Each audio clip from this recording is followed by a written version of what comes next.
If you had a friend in need, you would do anything you could to help them out. That principle applies to churches too. When there's a church that's struggling or in need, we have found it very beneficial for another church to come alongside and encourage them and strengthen them and lend a hand in ways that can help that church. We call this church partnerships. Because I didn't know what was going to happen. We were slowly going down.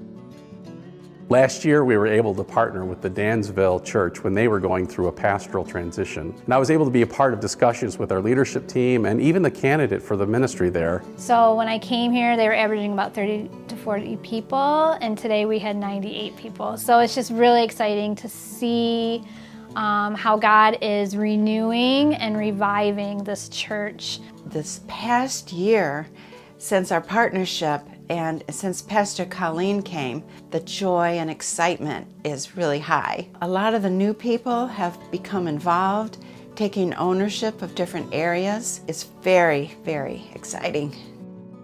Our first partnership was with the Perry Church about 6 years ago. Some had even advocated closing the church, but the leaders there really wanted to make a difference and to change. They just weren't sure how. So they learned from our experience, and we shared some ideas with them, and they developed their own ideas. And that church really had its own identity in the community. So it wasn't Valley Chapel taking over the Perry Church. It was more sharing ideas with them that helped them see what they could do differently in their own context.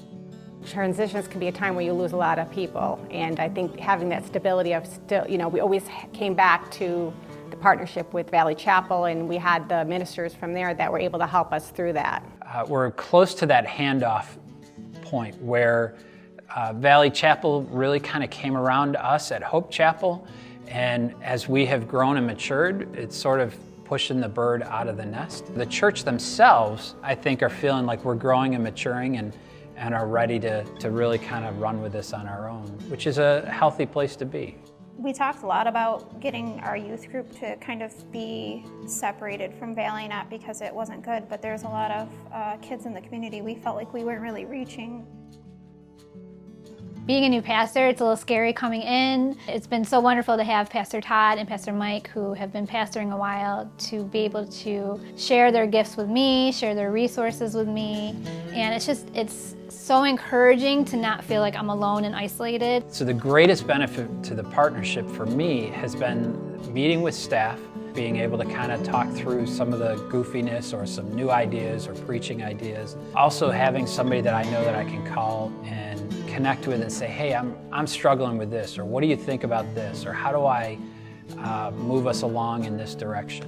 Partnerships make a lot of sense. Ecclesiastes 4 says 2 are better than 1, for they have a good return for their labor. And if one falls down, the other can help them up. We've been able to help up a couple of other churches that were struggling and to begin to see them turn around. And we would love to see more partnerships succeed and bring fruit and life to churches everywhere.